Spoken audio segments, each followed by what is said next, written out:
সোমবার ওভাল অফিসে Trump Zelensky বৈঠকের পর দ্বিতীয় ধাপে ইউরোপের শীর্ষ নেতাদের সঙ্গে বৈঠক অনুষ্ঠিত হয়। বৈঠকের ফাঁকেই রুশ প্রেসিডেন্ট ভ্লাদিমির পুতিনকেও ফোন করেন ট্রাম্প।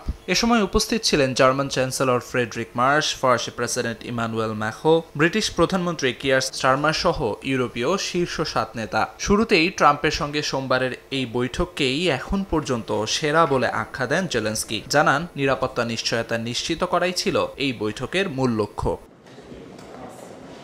বৈঠক নিয়ে নিজেদের মতামত তুলে ধরেন ইউরোপীয় নেতারা। রাশিয়ার ওপর চাপ সৃষ্টি না করলে যুদ্ধ বন্ধে কোনো অগ্রগতি সম্ভব না উল্লেখ করে স্থায়ী শান্তি প্রতিষ্ঠার আহ্বান জানান জার্মান চ্যান্সেলর ফ্রেডরিক মার্শ। আর ফরাসি প্রেসিডেন্ট ইমানুয়েল ম্যাখো বলেন, টেকসই শান্তির একমাত্র উপায় ত্রিপক্ষীয় বৈঠক। তবে ইউক্রেনের নিরাপত্তা নিশ্চয়তা যেহেতু পুরো ইউরোপের নিরাপত্তার প্রশ্ন, তাই পরে একটি চতুর্পক্ষীয় বৈঠকও প্রয়োজন হতে পারে বলে মন্তব্য করেন তিনি। অন্যদিকে এই বৈঠক ইউক্রেন ও ইউরোপের নিরাপত্তায় ঐতিহাসিক অগ্রগতি বয়ে আনতে পারে বলে মনে করেন ব্রিটিশ প্রধানমন্ত্রী কিয়ার স্টারমার। সেই সঙ্গে ট্রাম্পের প্রস্তাবিত আর্টিকেল 5 এর সঙ্গে কোয়ালিশন অব দ্য উইলিং এর উদ্যোগের বিষয়টিও তুলে আনেন স্টারমার।